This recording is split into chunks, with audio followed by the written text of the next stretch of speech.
एक आंकड़ा है कि भारत में लगभग साइबर क्राइम के अपराध लगभग 6000 से भी अधिक रोज होते हैं। अब न केवल ये बड़े शहरों तक सीमित है बल्कि छोटे शहरों तक पहुंच गया है। भागलपुर के जिला पुलिस के मुख्य अधिकारी एसएसपी हृदयकांत साहब हमारे साथ हैं, जो पिछले 6-7-8 महीने से यहीं पर तैनात है। सर, बड़े शहरों की तुलना में अब छोटा शहर भी बचा नहीं है साइबर क्राइम को लेकर के। हम देखते हैं कि लगातार घटनाएं घटती रहती है। बाकायदा एक यहाँ पर थाना भी है हर ज़िले में। इस चीज़ को ख़त्म कैसे किया जा सकता है? पुलिस अपनी तरफ से क्या पहल कर सकता है? पब्लिक कितना जागरूक हो सकता है इसके लिए सर? ये साइबर अपराध पिछले कुछ सालों में एक महत्वपूर्ण अपराध बन के उभरा है और ये बॉर्डरलेस अपराध है। इसके जो अपराधकर्मी होते हैं ये जिला से बाहर, राज्य से बाहर या देश से बाहर भी बैठ के अपने अपराध को अंजाम दे सकते हैं।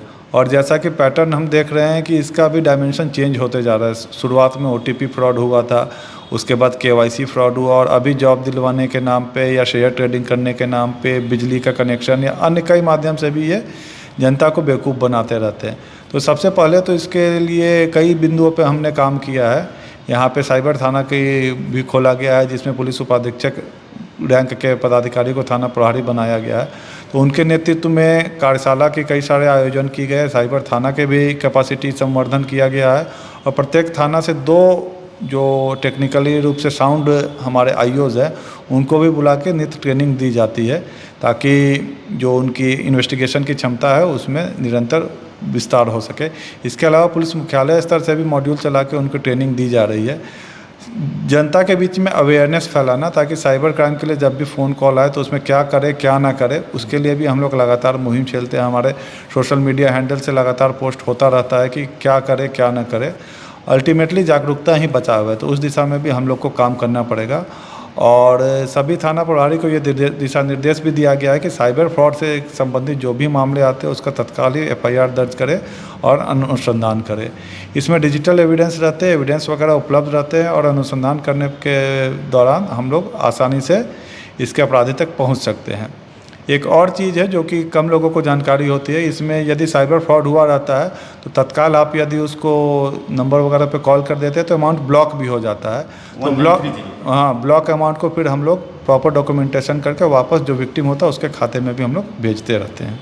अच्छा, एक सवाल जो साइबर से जुड़ा हुआ होता है, कहते हैं जो शिकायतकर्ता होते हैं उनको कई मरतबा थाने का चक्कर लगाना पड़ता है और इसमें केस में जो सफलता है वो बहुत कम है। ये शिकायतकर्ता की शिकायत होती है। एक तो पहले FIR रजिस्टर कराना बड़ा मुश्किल होता है, उसके बाद अगर हो भी जाती है तो इसमें सफलताएँ बहुत कम मिलती है। इस दिशा में जो कहना है लोगों का, आपका क्या कहना है?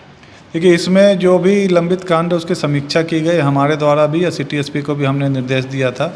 तो कई मामले में ऐसे सामने आया है कि जो अकाउंट होल्डर था जिसमें अमाउंट गया है या जो फ़ोन नंबर है जिससे कॉल आया था वह अन्य राज्यों का था। कई राज्य हैं जो कि काफ़ी दूरवर्ती है, दक्षिण भारत के भी थे, पश्चिम भारत के भी राज्य थे। तो वहाँ पे हमारी टीम जा रही है सत्यापन वगैरह करने के लिए और कई मामलों में पिछले कुछ दिनों में गिरफ्तारियाँ भी हुई है और अमाउंट की भी रिकवरी हुई है। तो यह प्रयास जारी रहेगा और उम्मीद करता है कि जो हमारा सक्सेस रेशियो है उसमें और सुधार होगा। बहुत बहुत शुक्रिया सर, आपने अनुभव साझा किया सिटी टाइम्स के साथ में। बहुत शुक्रिया, धन्यवाद। हृदयकांत साहब को सुना, जो भागलपुर के SSP साहब हैं। उन्होंने कहा कि साइबर क्राइम से कैसे बच सकते हैं और इसके लिए क्या करना चाहिए। इस वीडियो को आप साझा करके लोगों तक पहुंचाइएगा। हमारे चैनल को भी सब्सक्राइब कीजिएगा। फेसबुक पर अगर देखेंगे इस वीडियो को तो हमारे पेज को फॉलो कीजिएगा और लाइक कीजिएगा। शुक्रिया।